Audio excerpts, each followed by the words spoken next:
Lakini nilivyoona kwenye habari na kwa taarifa zangu, najua Mheshimiwa Rais amekwenda Namibia kwenye apisho wa rais wa Namibia.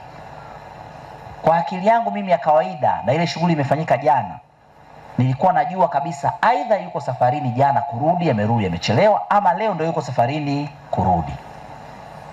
Lakini wote mliofuatia vyombo vya habari mmemwona yuko Mlimani City kwenye wiki ya maji ambayo angeweza kabisa kutoa udhuru na kutuma mwakilishi kwa maana ya safari aliyotoka ya kikazi. Mimi ni waziri wake, tunaongozana kwenye baadhi ya ziara ndani na nje ya nchi.